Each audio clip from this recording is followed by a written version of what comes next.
Tonight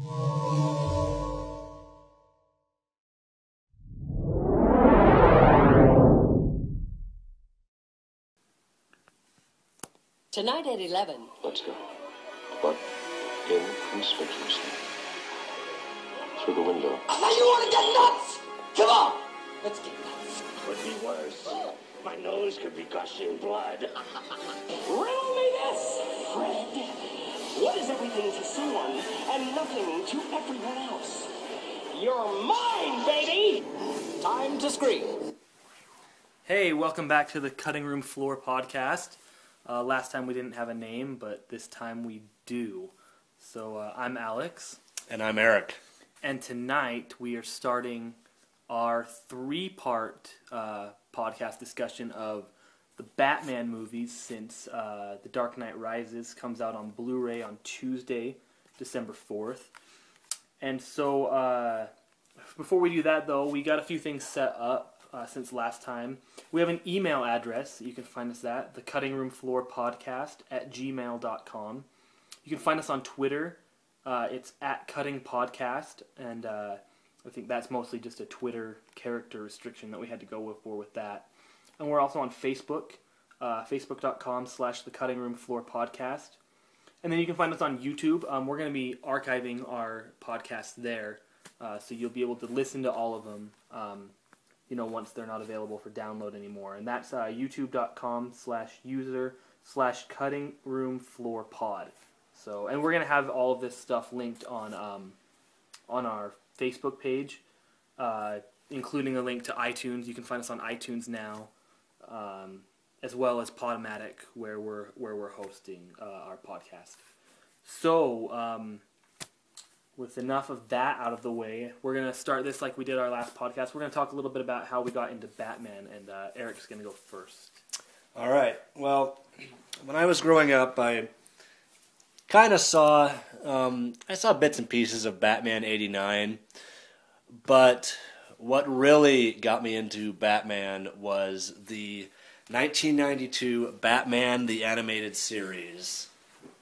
And even now, a couple of years ago, I rewatched some episodes of that, and they don't make cartoons like that anymore today. It's just classy. It's awesome.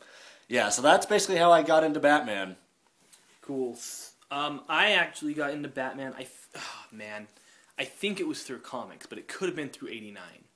So I know that I remember as a kid, my neighbors for some reason had it, and I must have borrowed their VHS constantly, because I remember always asking if I could borrow it. And nice. I would watch that, and of course the '66 TV show was it used to be on reruns all the time, and now it's not anymore, which is kind of funny. Yeah. But you just I think it was on Fox, and then later it was on FX and all of that. So I watched that, and then but yeah, a lot of it through the movies, and then I have a bunch of Batman comics at home. So nice. So I kind of know a bit of the comic history, and of course the animated series was great. So yeah. But yeah, that's how I got into Batman. So I think I kind of have at least a good grasp of the mythos and the crap. Just the literary background of the characters. So anyway, but we are talking about Batman movies. So there's actually a couple of serials. Have you ever seen those? They're black and white. They're in several parts. I know I've seen them at Costco before. Yeah. But I've never watched them. I haven't seen any of those, but I did see I think I saw one of the Superman serials. Oh, okay. So it's along the same. Apparently, though, there's some inherent racism in some of them. So it's kind of, it was around the time of I don't know. It had to have been past the war, but I don't the Second World War. I don't remember, but there's some Japanese racism in it, and I was kind of I don't really have a desire to watch that even out of curiosity of how bad that thing is. Yeah. So, but I guess the place we're gonna start is with 1966's Batman movie. So we have some fun clips that we found, and they're pop culture pop culture references to Batman. This fits perfectly with this one. So here we go. Billowing backpacks, radioactive man! It's the worst villain of them all! The Scoutmaster! I see you, Fallout Boy. Go get him, Scouts!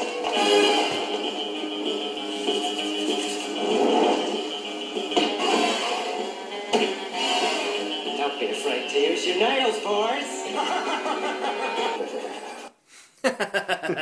Awesome. So, Eric, do you want to talk about what... So I think what we're going to do is we're going to do like what we liked and what we didn't like, and kind of go into different things there. So should we start with what we liked, I guess? Yeah, let's start with the pros. Okay. So what were your pros for 66?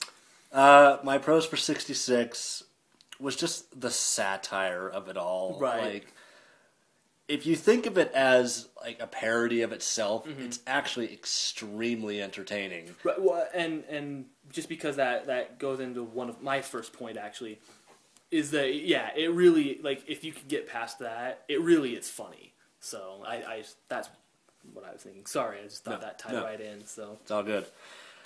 And I remember just with the Christopher Nolan Batman stuff, there was an interview with Adam West.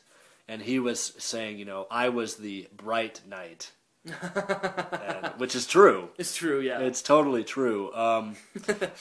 Another pro I thought was always kind of interesting was Batman breaking the fourth wall to deliver a message to kids. For example, in the 66 film, Penguin steals a submarine, and so... Batman calls up the Navy to be like, have you recently sold any submarines to any people, and if so, to whom? And he finds out what happens, and so then he looks right at the camera and says, giving away atomic submarines to people who don't even leave their addresses? Another thing I thought was very interesting, just because of the time it came out, and there's, like, absolutely no sex in it at all. Right, yeah. It's, like... Did you catch some of the innuendo, though? I might have missed it, but... It's during the whole, carriage ride with Kitka. Yeah. Or Catwoman. Yeah, Catwoman. Oh my gosh. Like, I was watching it, and I honestly... Like, it's just in this one scene, and then in her apartment. Uh-huh. It was shocking. I was like, oh my gosh... I can't believe that they're saying this, much less getting away with it, really. And yeah, it as a kid, way over my head. But yeah, you should watch just that part again. Okay. And it's like, oh my gosh, I can't believe they just said that. I might have noticed it, but it's, I watched it like a week ago, so I don't remember. But I just thought it was really interesting, how like their spy, Alfred, who's wearing a mask. And Robin are, they're following Bruce. Golly, I don't know if we should watch Alfred. Yeah, exactly. So let's flip off the monitor. Yeah. So that's what I mean by the whole, there's no sex, so they purposely censor it out. Right. And, did you have any other pros? Pros? Actually, there's a scene, where, I think it's the Joker starts chastising the Riddler for sending riddles for Batman, and he actually says something along the lines of, but I have to, like, that's what I do. What I do, I have to try and outwit them. And I kind of thought, Frank Gorshin really got the character, I think. He totally plays him over the top, like everybody else does.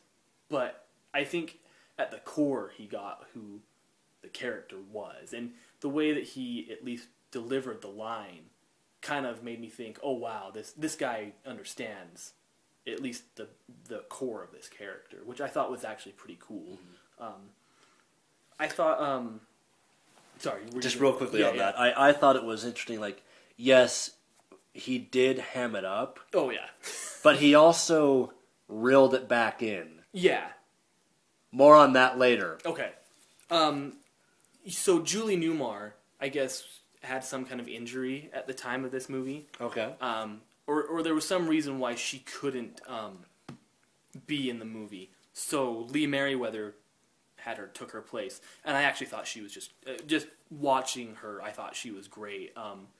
And You thought she was perfect. yeah, and it's actually kind of cool because I think the design of the costume. I think Anne Hathaway said it was that her costume was Julie Newmar 2.0 in Dark Knight Rises. Yeah. And you can see that influence. And the Lee Merriweather costume is basically the exact same.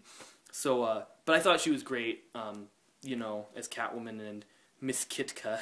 Yes. And the other thing watching it was, because I hadn't watched this for a long time, kind of out of protest, Yeah. But watching it for this and just trying to sit back and have, just enjoy it for what it is, everybody does really seem to be having a fun time making it. And you know what? It's a totally different interpretation of Batman and not what I would consider to be like my go-to for Batman. But it looks like they're having fun, and you can't really fault them for that. Yeah, exactly. They're just having a fun time with it. Yeah. But the bad points. Okay.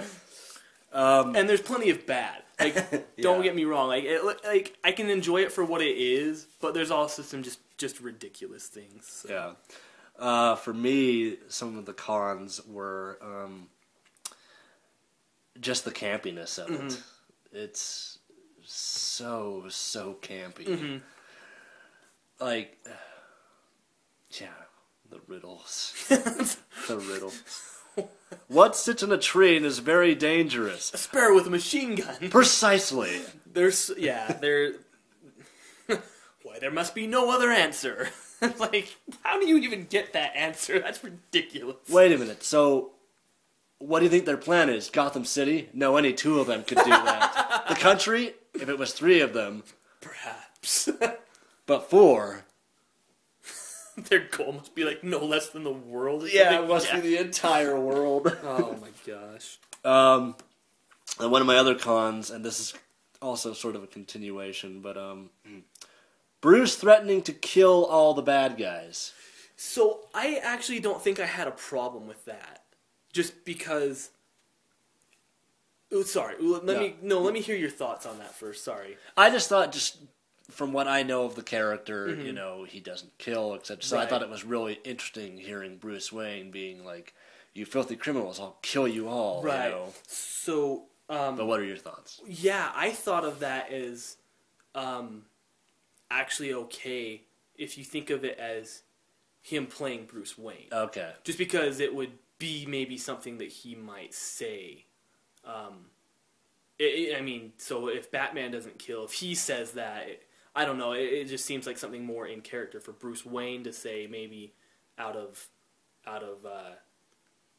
in the heat of the moment or something like that. Yeah. But I don't think he would ever actually do it. I just think it would be something he might say just as maybe as a throw off or something. But that's just what I thought. Okay. And one other thing I just thought of was at the end when he finds out that Kitka is Catwoman, and holy heartache or heartbreak or whatever, Yeah. and it's like he's in costume, Robin. So he finally tells him, "Robin, say no more. It could be compromising." I thought the compromising comment though was like totally compromising. Yeah, I know. I guess I don't know. The funny thing about some of these things, like, because even my cons for this, they're like, I guess if they're like satire on it, it's brilliant. Yeah. But at the same time, so did you have anything else on that? I couldn't. I mean, like I said, I wrote these things at like 1 in the morning, so I think my brain was a little foggy. Okay. So there's a couple of funny things that I thought was just kind of ridiculous. So there's actually sequences where you can clearly tell that they're stunt doubles. I think especially like in the first time they're in the helicopter, like in the air, you can see that it's not Burt Ward, particularly. It just looks like somebody different. What were you going to say? I've got something. Another thing I thought was interesting when I was just watching that is they're in the Batmobile.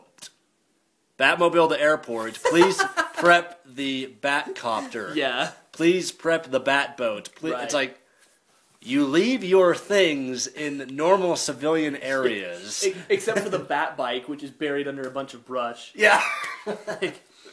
But the funniest part, and I think probably the most revealing part, is when they're on the submarine and they're fighting. So, like, when they go in the water, you can clearly tell that, like, whoever they're knocking in, it's their stunt double. Uh-huh. Or when they're in the water, it's just kind of funny in that regard. That's funny. The only nighttime sequence features Bruce Wayne and not Batman. Oh, yeah. Every other Batman scene is in broad daylight. That's right. I'm just like, really? The one time you go out at night, it says Bruce Wayne. Come on. That's funny. I thought the one thing, the show was kind of known for the bam, pow, whack, Yeah. And those sound effects don't show up until the final fight scene. Yeah. Which I was like, was that a budgetary thing? Or Maybe. It just seemed kind of funny.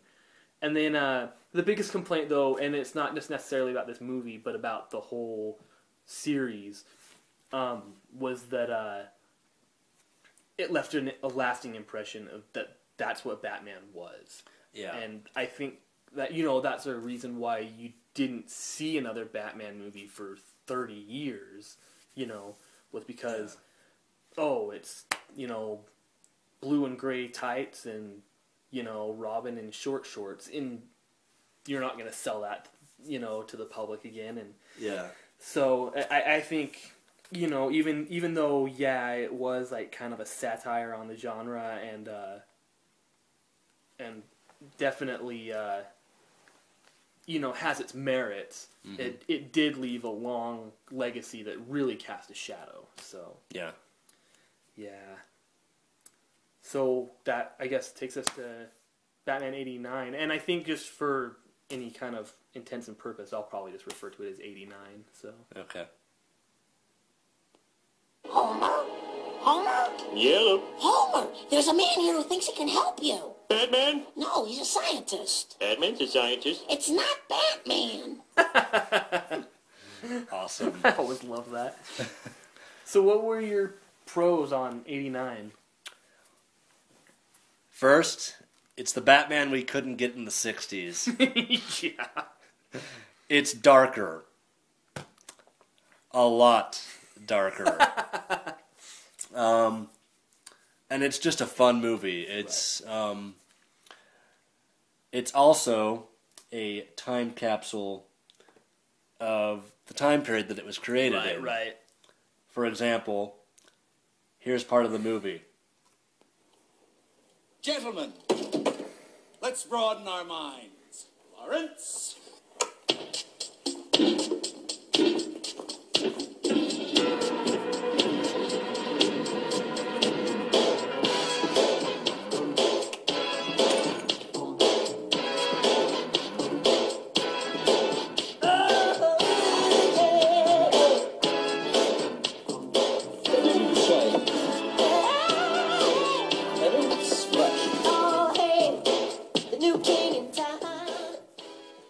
So that's actually kind of ties into one of my points. So the funny thing about this, I think, is that like it influenced the animated series, and one of the things that Yes, it did. that they went to was that timeless feel. Yeah. So like even in this movie, you've got like the gangsters kind of look, and like the reporters look kind of like 40s, 50s. Yeah.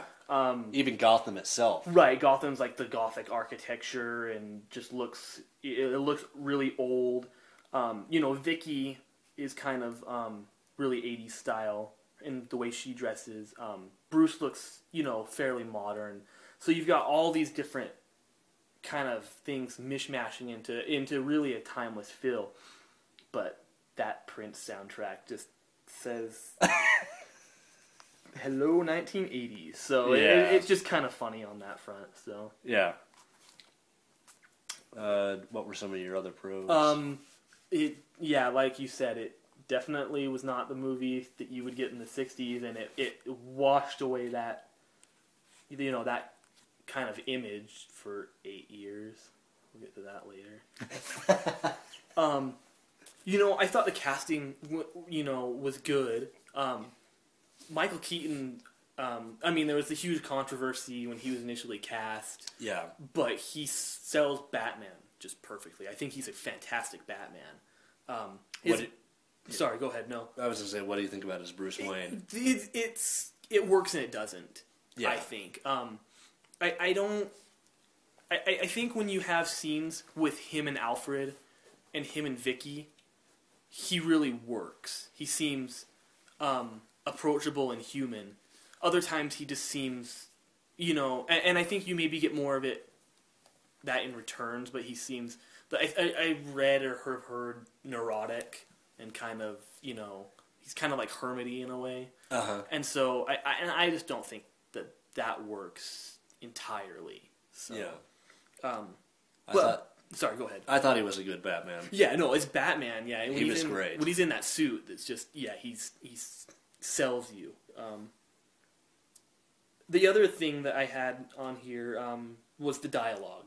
I think you can quote that movie like there's no tomorrow. Yeah, it's got so many quotable lines. Right, and yeah, it's just a lot of fun. You can do Joker quotes, from here until the end of time, and just have fun with them.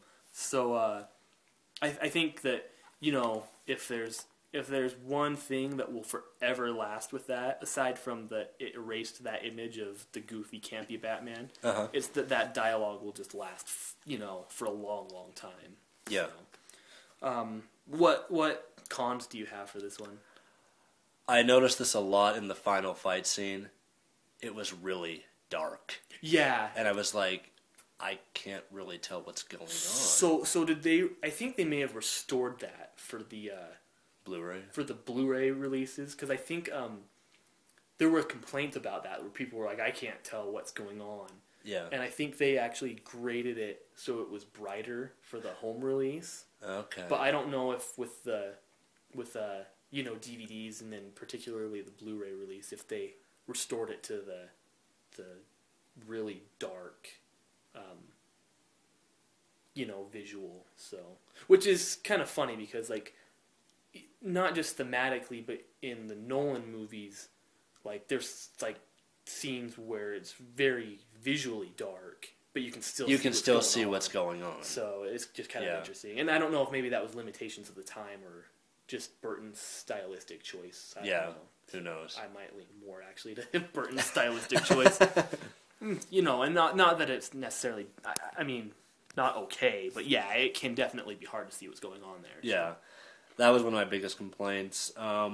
Again, with the Batman killing, it's in the ending fight. He just basically tells Joker, "I'm going to kill you." Right. Which I can understand, given that the theme in that movie that Joker killed his parents. Right. I can see why they did that, but at the same time, I'm like, interesting. Yeah. Plus, and also in that final fight when granted, he did just get out of an exploding airplane, but he tips over all the pews trying to... Yeah, that really doesn't make sense. That doesn't make sense. It's kind of like a cool visual, but yeah, if you put your brain on, you're like, wait, no, that doesn't make sense at all. He wouldn't do that. Yeah, there's no way it's possible. Unless those pews weigh like an ounce each. So... Because, and just, not even just threatening the Joker, but just the killing in general.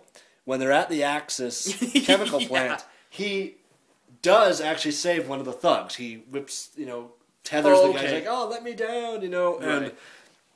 But then every other time when he's fighting the thug, especially in the final fight, he just sends the guy flying over the edge to his death. I'm like, interesting. Yeah. But... Yeah. Yeah, I don't, and actually I have more to say on that in Batman Returns. Yeah, same. But the other, one of the cons I think that this kind of started with this franchise was it has the big name attached to it. Yeah. So and I don't think I don't know how. So Nicholson was the big draw for this. So. He made a huge score with this movie, and I can't fault him for that. But I don't know how big like Michelle Pfeiffer or Danny DeVito were at the time. But I think Nicole Kidman was like kind of a hot ticket item in forever. And Schwarzenegger got top billing in Batman and Robin, and he was kind of the big draw. Because I don't think Clooney was kind of on his way up. But, you know, it kind of just started that trend where I think maybe a little too much focus was put on who was playing who and not... I mean, so in Forever, though, you had Jim Carrey, who was definitely a huge thing at the time. Yeah. And, you know, Tommy Lee Jones... Later, but you know, it kind of starts that trend of... You got to have a big name actor. What big name can we throw in here to help sell tickets rather than, you know, let's let the story sell itself. So yeah. I just thought that was interesting. And there are some kind of weird art choices throughout the movie that I noticed. Yeah. But, you know, anyway, that's about all I've got for that one. So... Okay. All right. You know what I think? I think you two are just jealous that we knocked it out of the park. Slam. Josh's boss. Sorry, guys. I'm not jealous. I'm Batman. I guess I would be jealous if I wasn't like all of you combined. What does the Hulk say there? I don't know. It just sounds like... That's funny. So, do you care if I start on what I liked in... Yeah, go ahead. I like that it's set in winter. I think that's a really cool visual. Just Christmas time, too. Yeah, Christmas time. I like the idea of Batman in winter, though, just because it's just kind of cool, because you've got that stark contrast of him dressed entirely in black, and then you've got snow, and it's just kind of a cool... visually, it looks really cool, and I guess it kind of works thematically, too. Not just for this movie, but just Batman in general, I think, is kind of cool in that sense.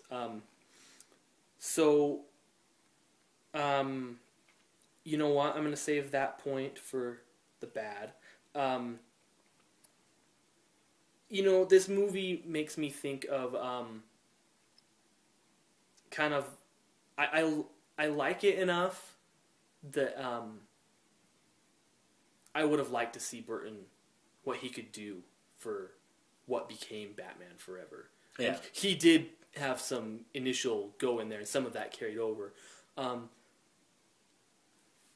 His interpretation of it is really interesting, because this movie is kind of different from 89 in a lot of ways. Like, they gave him a lot of control. Yes, so, they did. One of the complaints, you know, is that, okay, he just took Batman characters and made a Tim Burton movie. And really, I'm okay with that. I'm okay with it, too. I often joke about the movie being called Tim Burton Presents Batman Returns. Yeah, exactly. But, you know, I think he did a well enough job with it that it's kind of sad that he didn't get that opportunity to try a third time. Yeah. The last thing, in fact, do you want to... This ties directly into the next clip. Yeah. So, pull that up. Okay.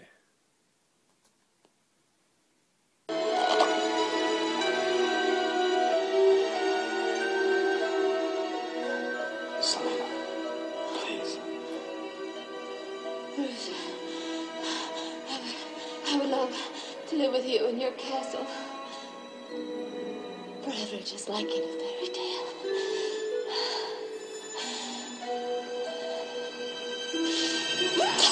I just couldn't live with myself, so don't pretend this is a happy ending. Selena Kyle, you're fired. Bruce Wayne, why are you dressed up like Batman? Because he is Batman, you moron. Was. So, the reason I actually wanted that clip is because if I'm not gonna lie, like, I prefer the Nolan movies over these infinitely. Nolan fanboy. No, yeah, exactly. No, I think that, and we'll get more into this in the next podcast, but what Burton did right, Nolan did better, I think. Uh-huh. But if there's one thing that I think that these two movies, 89 and Returns did better is the score. So the music in that is a good scene, but the music, I think, kind of highlights that. I love the Danny Elfman score, and I think maybe aside from the Joker's theme in The Dark Knight, because that's pretty killer. Yeah. But I just think that the score in these two movies, there's nothing else like it. I mean, did you ever play Lego Batman? Yeah. So yeah, I think we may have played it a bit too. I think. Yeah, we did. But the music in that is all from these two movies. You know, Yeah. It's, you know, if you think of Batman music, you probably are going to think of the Batman theme that kind of got adopted into the animated series too. Yeah.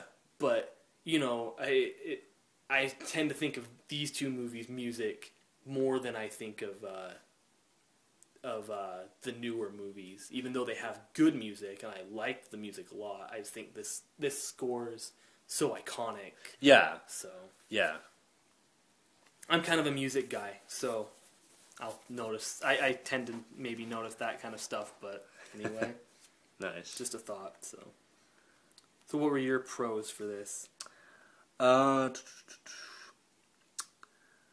I really liked the introduction of the new characters.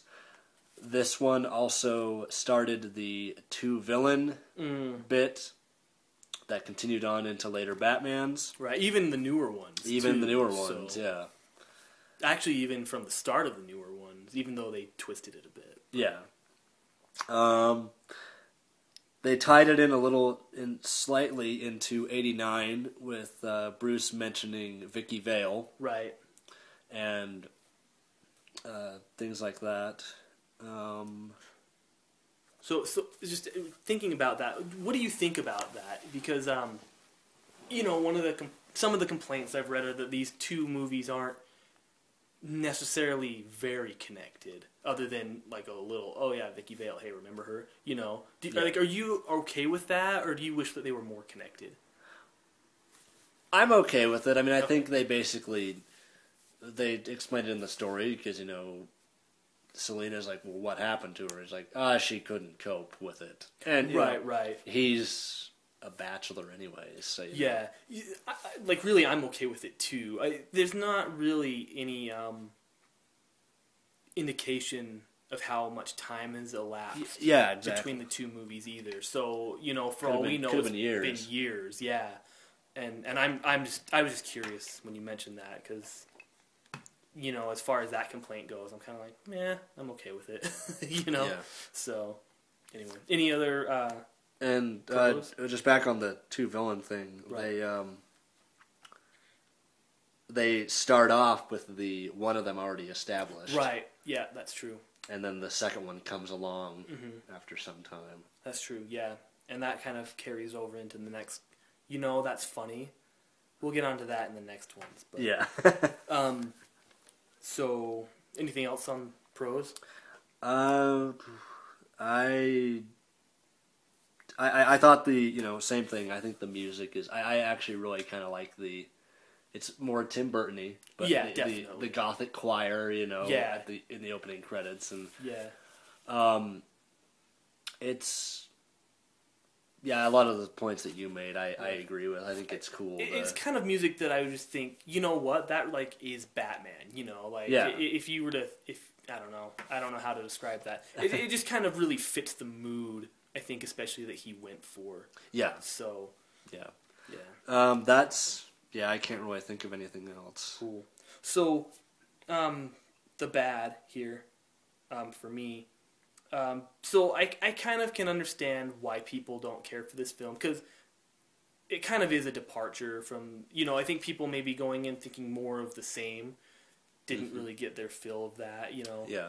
And that's okay. I can understand that.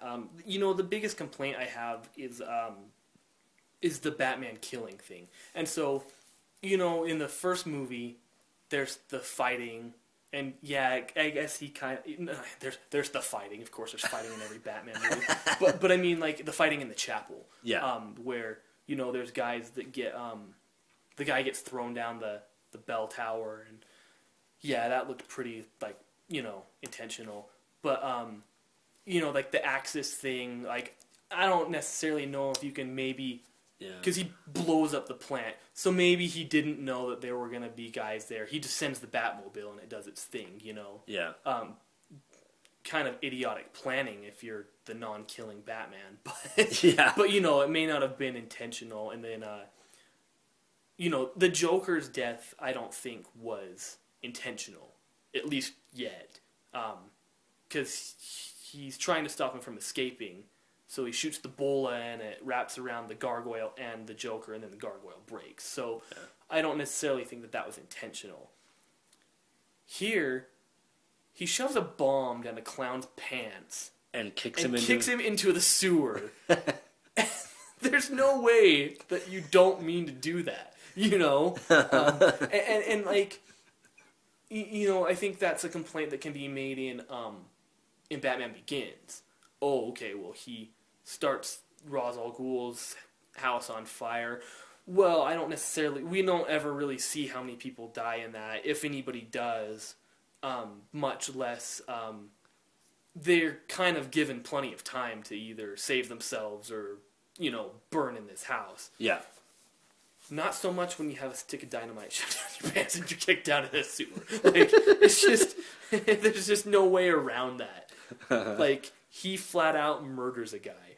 And that kind of brings me to the point of, that I skipped before. In early Batman comics, he did kill. And then they wrote it out. And so, as an interpretation of Batman, I can kind of go along with it, but I just don't see this as what Batman is. Uh-huh. It's just, okay, this is Tim Burton's version of Batman, and I'm okay with that. Yeah. So, but yeah, that was, if you're thinking of it as what Batman should be, he flat out kills a guy. I mean, at least once. He also sets another guy on fire with the Batmobile. Yeah. If that guy didn't die, he maybe, I don't know. Maybe it was Harvey Dent in there. I don't know. Yeah. Harvey Dent. Sorry. Your cons? My cons. This is not a bad thing, but, like I was joking before, Tim Burton presents Batman Returns. And it's, like, the opening with, like, the circus clowns, right. And, like, I'm like, it does not feel like, it's still a Batman movie, yes, but it's, like, at the same time, it's, like, this is different. Yeah, that's definitely true. Let's see here. What else? The killing of the clown. Right. It's like, really? And then I think he smirks at him before he does it. Yeah, that's the other thing. Like he totally takes pleasure in it. It's just like, holy cow, dude. Yeah. So there's that. There is way more sexual innuendo in this movie than in the previous one. You know what's funny is it's more crass here, I think. Oh yeah, way more crass. But just wait until we get 2 films from now. Yeah. And then I thought the deal with the Penguin rockets.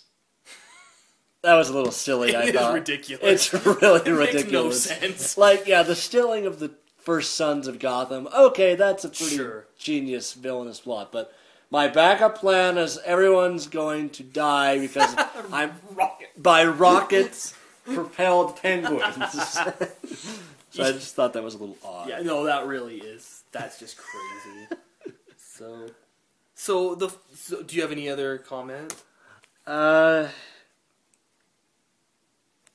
It definitely gives, like, Burton puts his own spin on it, and you can tell. Yeah, definitely.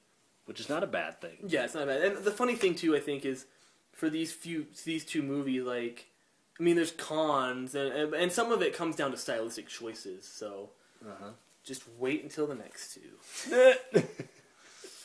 You ready to dive into those? Sure. We were on... This one. Okay. Yeah. All right, here we go. The bus is out of control.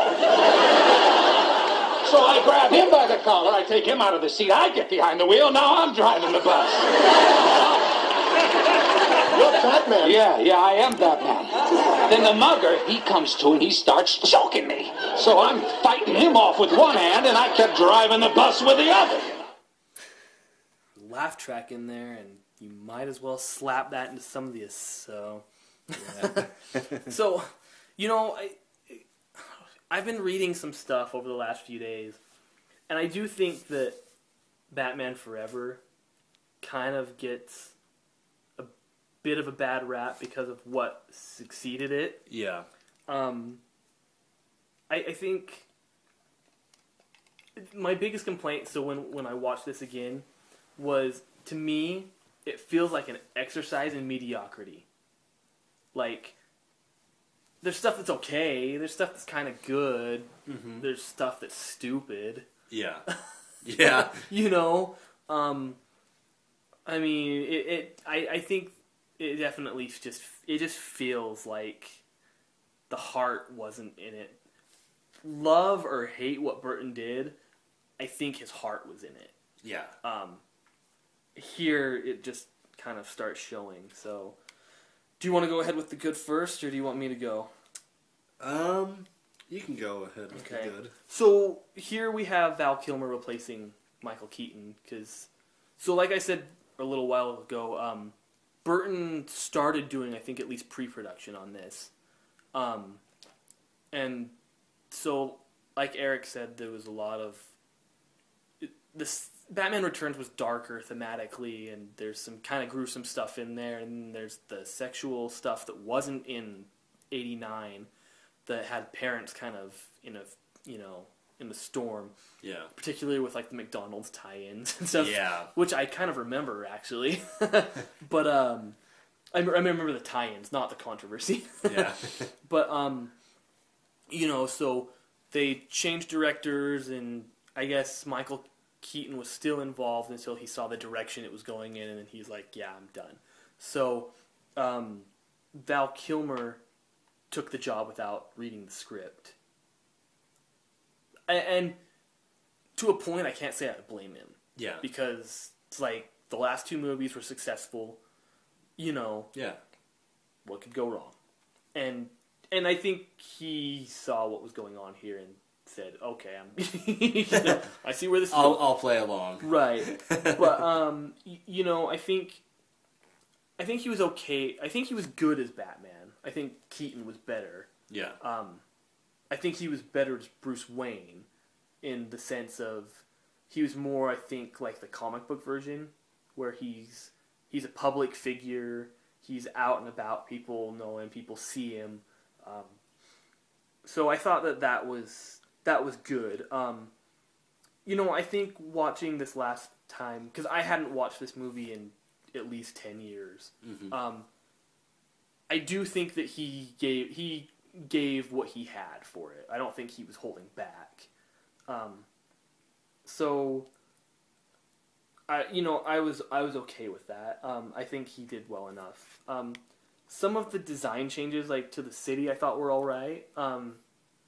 Wasn't as this film, I think, retroactively got neon label, and I don't think it was as bad in this film. Maybe like towards the middle of the second act, you start seeing it more. But some of the design changes I was okay with. Kind of like more modern. It looks like a totally different place, but it was okay.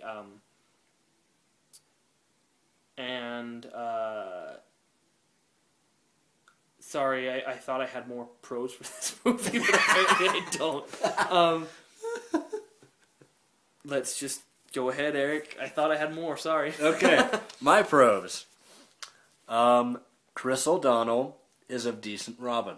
I agree with that. He was a good Robin and a good Dick Grayson.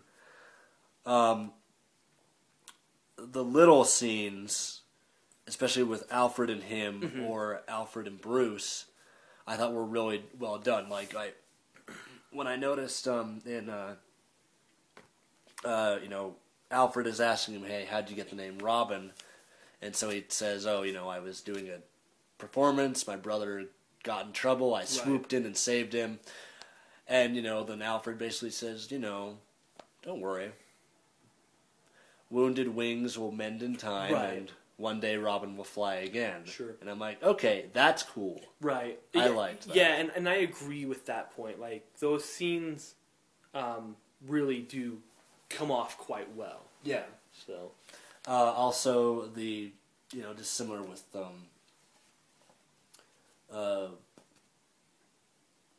Bruce and Alfred, just similar scenes like that. I can't think of any off the top of my head, but let's see. Yeah, that's all I really have. Just those little moment-to-moment things, right? And yeah. So diving into my cons, so I agree with you that Chris O'Donnell was good, but the problem I found was that his Dick Grayson wasn't really Dick Grayson, which we kind of talked about before this, but and it's okay. I have some comments on that too. Yeah, I mean it's all right. Like, I don't mind them tweaking the character for the film, but the problem is that, like, in the animated series,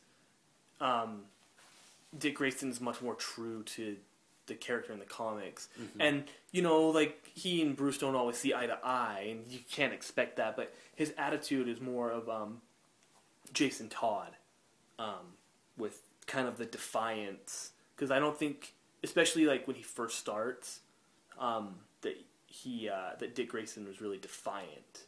Yeah. Some of that stems from the fact that he's, like, 19. Yeah. I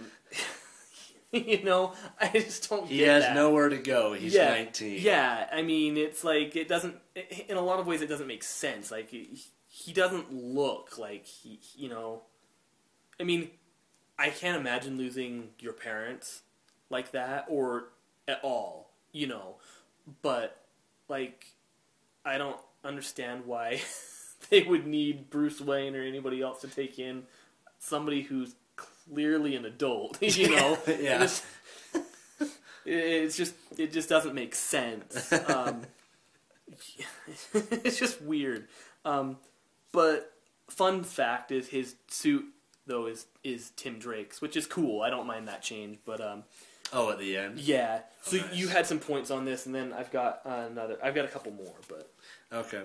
Yeah, some of my cons, I wrote out Dick bringing out his inner Jason Todd. It's true. It's totally true. He's totally defiant, being like, I don't need a friend, I need a partner. Right. I'm in this no matter what. I now know your secret identity, so whether you want it or not, I'm going out on patrol. And it's like... So if you want to see Jason Todd, I would recommend getting the animated movie Under the Red Hood. It kind of explains what happens to him, but you can see his attitude and then hear how it kind of correlates. Yeah. If you have 70 minutes and want to do that. So yeah. And it's Under the Red Hood is a good movie. It's a good movie, yeah. So earlier I mentioned this is like an exercise in mediocrity. I think the fact that if you watch the credits, it just says Grayson Dad, Grayson Mom. You have access to Warner Brothers and DC's entire archive.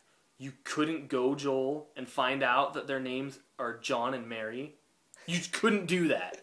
And on top of that, you make up a brother that doesn't exist. It just, like, that whole sequence could have been done without this unnecessary brother. It just, I don't know. I don't think, okay, my brother got in trouble. Okay, well, my dad got in trouble. Like, you could have swapped those, and it just didn't make any sense. But I think that the credits listing Grayson Mom and Grayson Dad is unforgivable. Like, there's no reason why they couldn't have gone and found out what their names were. Yeah. So, I thought that was annoying.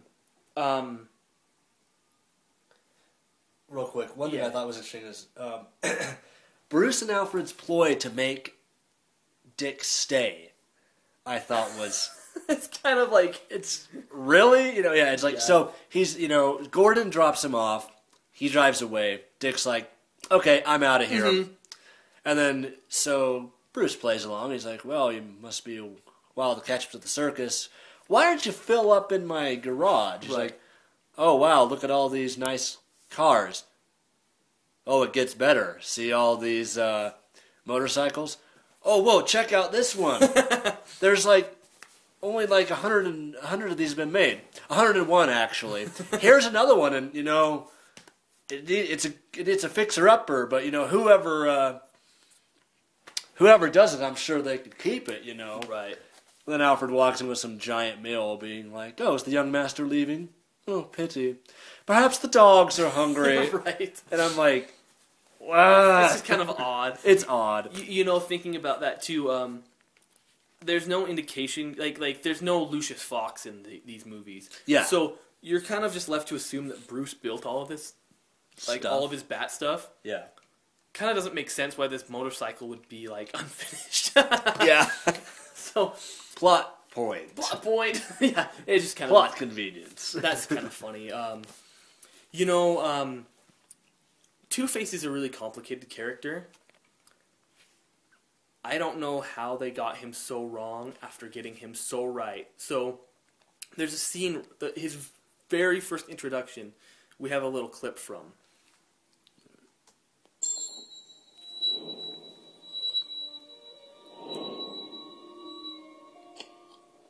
Counting on a winged avenger to deliver you from evil, aren't you, my friend? Are you going to kill me? Maybe, maybe not. You could say we're of two minds on the subject. You're a gambling man. Let's say we flip for it. One man is born a hero, his brother a coward. Ladies starve, politicians grow fat, holy men are martyred, and junkies grow legion. Why? Luck! Blind, stupid, simple, doodah, clueless. The random toss. Look at your justice. Let's see what justice has in store for you. So, Tommy Lee Jones is kind of hamming it up there, but the essence of that little monologue is Two-Face. It's all about luck. It's all about chance. He flips the coin. The guy, gets heads, so gets to live. Sure, he's kind of thrown into he's bait for Batman's trap, but you get the sense that if it would have come up tails, he would have pulled the trigger right then and there, Later on, when they storm Wayne Manor, he's sitting there in a chair, and I never noticed him just sitting there as they drag him, or as he fights through, just flipping that coin over and over and over until he gets the result that he wants. And that just, it doesn't jive with the character. It's just kind of sad considering that after that initial scene, it's pretty much downhill from there, you know? Because I think if more of the movie was Tommy Lee Jones Two-Face like that, you wouldn't have this cackling Joker comparison that you basically get today, I think it would have been held in much higher regard. So, on that note, what did you think of Jim Carrey? At the time he was still doing the comedy. He was the comedy man, Right. He was doing like Ace Ventura. Sure. And I think The Mask maybe came out by then. Not sure, but I think The Mask was 94, so it was before this, yeah. Okay. But he like I said, in 66. Yeah, Frank Gershwin hammed it up. Right. But he reeled it in. Right. Carrey did not do that. Right. Well, the problem I found with it, too, was, sometimes he seemed okay, and I could go along with what he was doing, other times I was like, oh, okay, I'm just watching Jim Carrey be Jim Carrey and Dressed as the Riddler. Yeah. This has nothing to do with this, but I thought it was funny. Was in that first scene that you see him dressed up, he's wearing the suit. Yeah. Did you notice that he's just wearing the suit jacket? Otherwise, it's the spandex. Yeah, I've noticed that. And I never noticed that before. Oh dear. Because that was actually one thing I liked in the '66 movie was that he wears the suit, but he also wears the spandex, which is character consistent throughout the comics. Yeah. I thought it was funny that he's wearing the jacket and the hat. I think he's wearing the hat when he first shows up. Yeah, he's wearing the hat. He's wearing that stupid skin-tight suit underneath. Yeah. I just thought that was funny. Speaking of jackets, you like the jacket? It keeps me safe while I'm jogging at night. Oh dear. So, go ahead. I have one more. Did you have any more cons? I do, but I'll let you go. This is my last one. Everything explodes. Everything. They run into that billboard. It's neon. Bursts into flames. Batman throws the Batarang at the very end of the movie at the big brain-sucking device. Kaboom! You know? It's like... I don't even know how that's supposed to make sense. It's just like...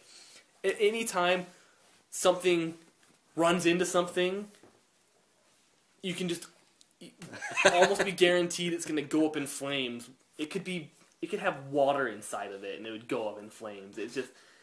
I was watching this time for this podcast, and it was like, oh my gosh, everything blows up. It's awesome. All right. Okay. Okay. Yeah, that's all I've got for this one. All right. Other things that I have. The villains hamming it up. Dr. Chase is sexing it up. You know, sorry to jump in here, but go ahead. Like in the second act, like she's like when she's kind of okay, but yeah, those first bits, it's like, could you be any less professional? Psychologist, you know? Jeez. Yeah. So just on the whole hamming it up, like, yeah, I mean, yeah. Carrie totally hammed it up. You know, it's different because I remember people saying, or along the lines of, oh, he stole the show. But it's not like Heath Ledger stole the show. It's more like, hey, I'm in the scene, I'm taking over, you know? Joygasm! Oh, dear. Yeah. A part of that with him and Tommy Lee Jones, too, is like they really start the trend again of like just incessant laughing that just is, it gets grating, I think. So anyway. Yeah, and on Two-Face, when he goes into his base, he's got the split base, and I didn't know this, but apparently I didn't notice this when I was younger. But yeah, Drew Barrymore is in this as Two-Face's good girl, right? And you know, it's so funny, that scene. You know, it's like the right side of the room is all like white marble and really nice things, and the left side is all just like metal, and it's silly. You've got the charred pig on the spit. Yeah, charred pig on no the spit. sense. Oh, it's funny because like Drew Barrymore gives him the she's Sugar. That's her character name. Sugar gives him the cigarette, and then Spice gives him and she uses a lighter or a match, and Spice gives him the cigar and uses a freaking blowtorch. It's like, what? Yeah. Oh man. Yeah, the suit at the end. Yeah, that's the toy. That's the toy. Yeah. More on that. More on that later, but yeah. Then at the very end, they're playing Battleship to destroy the Batwing and the Batboat. Mm-hmm. Okay, whatever, what have you. And other funny thing. Apparently, Edward Nygma's box was the very first introduction of 3D television. Right, yeah, it's true. Yeah, I know. I didn't think about that. What an amazing fact. What an amazing thing. Sorry, go ahead. Okay, and then my last point. Gordon gets dumber. Oh, yeah. And I think that kind of started in Batman Returns, but it's really evident here. Yeah. So, yeah, and it wasn't as obvious in Batman Returns, but yeah, here you totally see it. What did you want to say about that?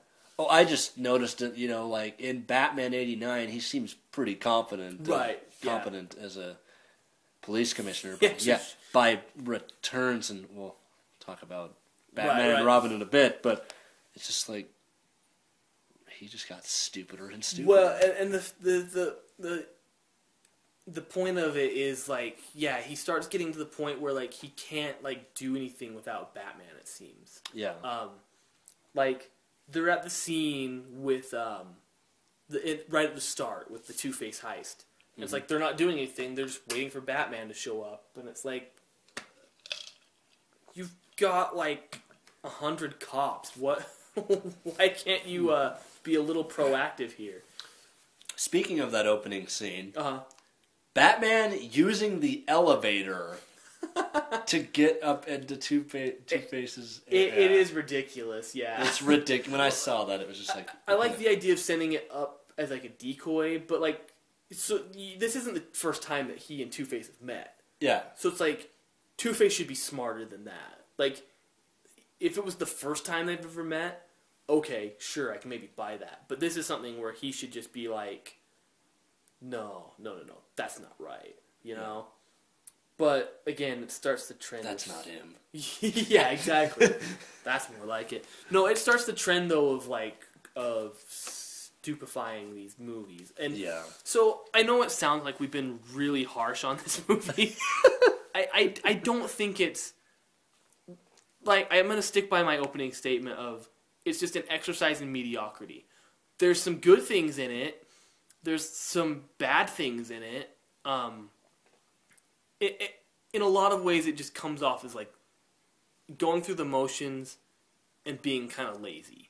Yeah. You know, it's there to kind of prop the franchise up and make people that were mad not mad. It's much more family friendly, in spite of, you know, the overtly sexual Chase Meridian and you know, some of those things. But it's not horrible. Yeah. But it lays a terrible foundation. Yeah. Just one other thing I thought was interesting is that you know, Nigma idolizes Bruce throughout this movie, to the point that he starts copying him when he's at his party. I mean, it just starts taking things that like make sense and then just amplifying them. Which is, it's just kind of dumb. I have kind of the same thing. I thought that, you know, I hadn't seen Forever, and same thing. I probably hadn't seen Forever in about 10 years.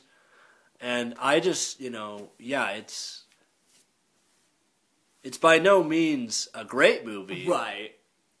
It's certainly not the worst movie you'll ever see. No. It's not a bad movie. It's not a great movie. It's not a bad movie either, though. It's just, if you've got Batman movies lying around, it's low on your list of stuff to throw in. Yeah, so. Well, you ready to do this? I suggest if you're standing up, you may want to take a seat. Without further ado, here we go. You're garbage who kills for money. No, I'm Wiggles. Garbage is a different clown that works the East End of... Where's Dick? I don't know. I was hired by Leo Bonner for his son's birthday. I do close-up magic. I have one rule. I am so sorry I broke your rule, Giant Bat. Hey, I have one rule, Eric. Uh-huh.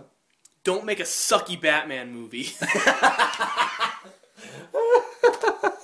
Because as much as we just talked about the cons of Batman Forever, this just takes everything to the extreme. But there are some good things that we liked about this. Yes. So, Eric, why don't you go ahead? Okay. Pros in Batman and Robin. I know what you're thinking. But pros. In the animated series, the introduction to Mr. Freeze was an episode entitled Heart of Ice. wow. If you want to know what that character is like, watch that episode. Right. It's very awesome. So, in Batman and Robin, I liked the Heart of Ice references.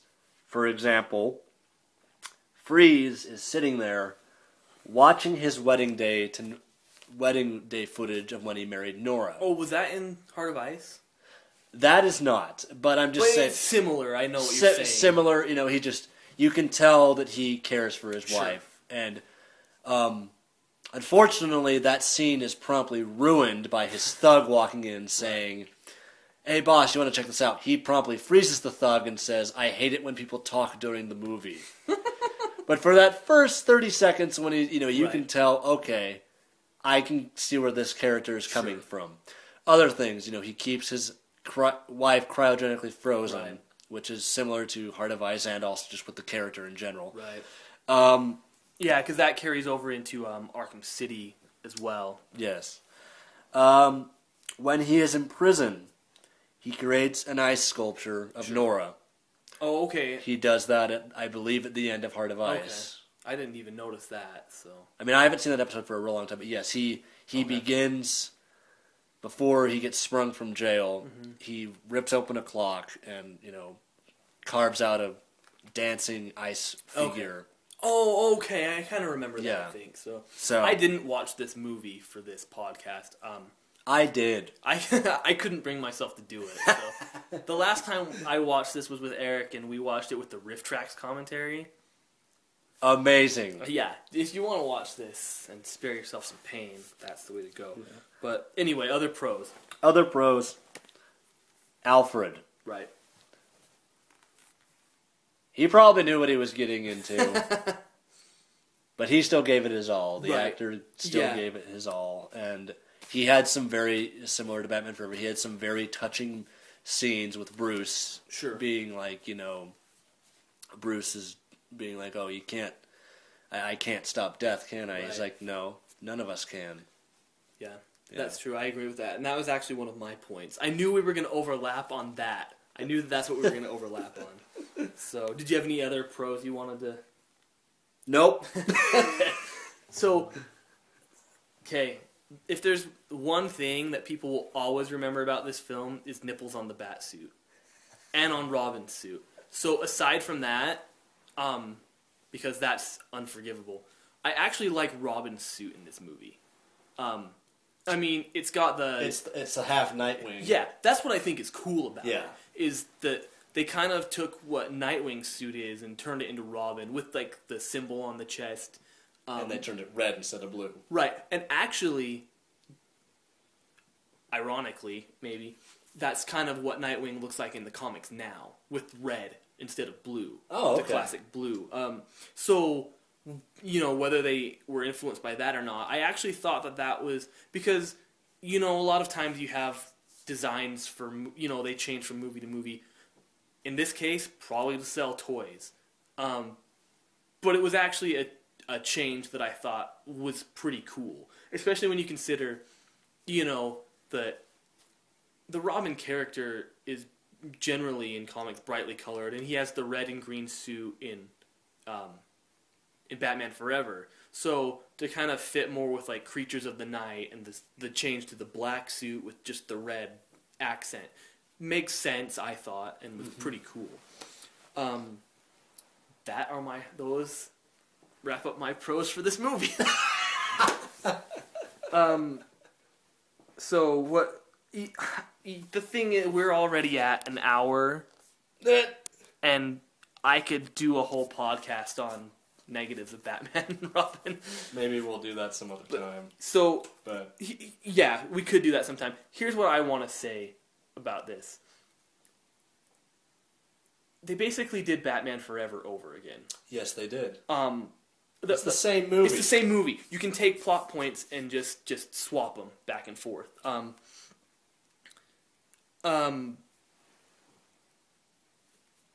was thinking this is an easy movie to just be the guy on the internet that just shreds it.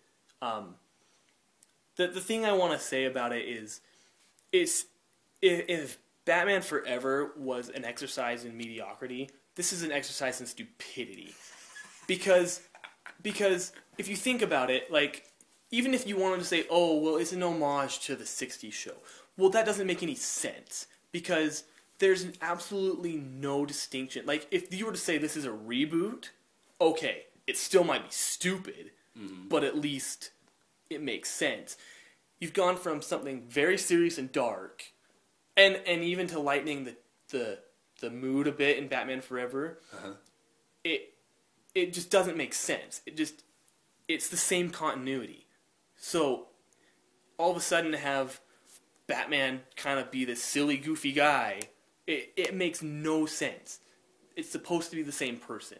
And that's just the thing. You can't say, oh, well, Schumacher's is different, because there's absolutely nothing that's been given. As far as I know, all acknowledgement has been that these 4 movies exist in the same timeline. So there's no excuse for it. If you want to make a silly, goofy Batman, then you come out publicly and say this is something different. You don't tarnish the legacy of 3 movies that came before it. There's just... I mean, everything about it. You get some of this in Batman Forever, but you get the stupid, goofy sound effects. You know? You get... Cartoon sound effects. Cartoon sound effects that have no place being there. And then you get people screwing off with who the characters are. Like Alfred having a niece isn't a bad idea. Yeah. Especially when you kind of... Like, if a theme of this movie is family, that's fair enough. Making someone who's not Batgirl is an idiotic idea. And it's a slap in the face to people who love and care about these characters. Mm-hmm. And that's where I have a problem with this movie. It just... Everything about it just seems like it's just dumb, and not in the sense of like, oh, this is bad filmmaking necessarily. It's dumb in the sense of just kind of throwing this in the face of people who it's about expectations. You have expectations, even if you expected more of the same from Batman Forever. It's not even just that. It's like, here's everything that was horrible about that movie, or that was, half baked. Times 10. Times 10. And it's just... I think every negative thing that's said about it on the internet is kind of deserved. Mm-hmm. So, that's what I have to say about that. and you know what, though? In a small sense, I'm grateful for it. Because, like we were saying in the Skyfall podcast, if you didn't have Die Another Day, you wouldn't have gotten Casino Royale. If you didn't have this movie, then we would never have gotten Batman Begins. So, in a weird, twisted way, thanks, Joel Schumacher. Should we get his... Yeah. Yeah. Here we go. If there's anybody watching this that, let's say, loved Batman Forever and went into Batman and Robin with great anticipation, if I disappointed them in any way, then I really want to apologize, because it wasn't my intention. My intention was just to entertain them. Apology accepted. Yeah. Anything you want to add to that? Oof, you hit that nail pretty good on the head. But, yeah, it's like a toy commercial, and it's...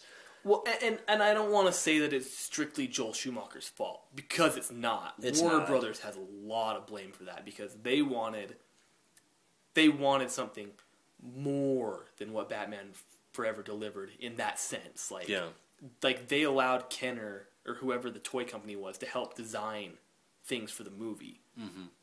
Well, this would look like a really cool toy. Well, that doesn't mean it looks good on the screen. So. Yeah. It's man, this movie. It's a great movie to make fun of, but it's... Oh, jeez. Yeah, like the changing of the characters. Right.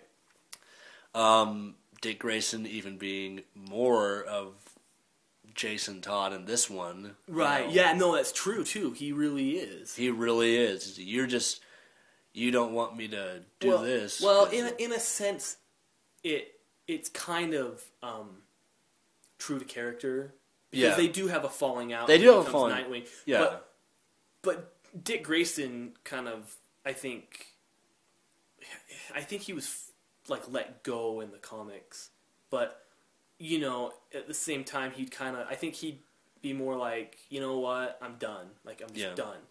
Jason Todd would be the guy that's like, you're not taking Robin away from me. I'm going to do whatever the freak I want, you know? Yeah. And that's kind of what he does. Yeah. So... The introduction of Bane. Bomb. Stuff. I mean, they took a character... See, and that's... I think that's more of like what I was saying before. Like, yeah, like Barbara Wilson becoming Batgirl is a stupid idea because it makes no sense. Well, I mean, Bane being dumbed down to a mindless thug is... The thing is, Bane is like 4 or 5 years old as far as comics are concerned. You know, if you're a Batman fan when this comes out, like, Bane's pretty fresh on your mind as the guy who not only figured out who Batman is, wore him down to the point where he wouldn't be able to fight back, and then beats him down in his own house and breaks his back. Like, if you were expecting that in this movie, I just can't imagine how you couldn't have just maybe gotten up and walked out of the theater when you saw that, because it's not who that character is. Yeah. And that's the thing. It's offensive in the sense of if you're invested in these characters, and I think you can tell that we are, it's just a slap in the face, because it's just saying, you know, we don't have any sense of respect for what other people have established. You know, that's what I think. Yeah. Or if there is respect, it's, well, we think we can do it better, but you're not. You know? Yeah. So, I don't know. Yeah, like I said, you've pretty much hit all the points I could have brought up, so... Sorry. No, it's okay. Hey, you know, if you came to this thinking, you know, I'm just going to share some points, and maybe like you did with Batman Forever, and you didn't get that chance, I'm sorry. It's okay. My point was just to entertain. Sorry.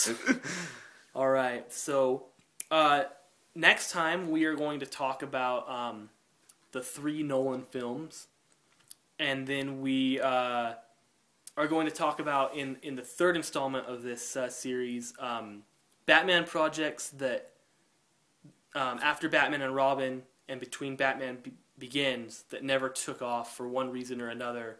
And then... where the character can go now that Christopher Nolan's trilogy is concluded. Yeah, and then kind of maybe some things we'd like to see. So, yeah. Anyway, I think we should send you off with one of the great clips from Batman and Robin. So, until next time, this is Cutting Room Floor podcast, and I'm Alex. I'm Erik. And we will see you next time. Same bat time, same bat channel. Sorry, couldn't help myself. Let's cool it for now. I've got someone I want you to meet.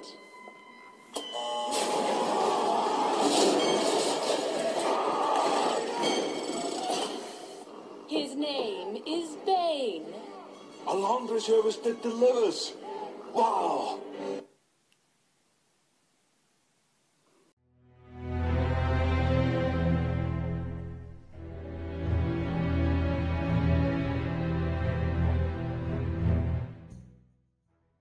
Not about money. It's about sending a message. Everything burns. Or you think darkness is your ally? You merely adopted the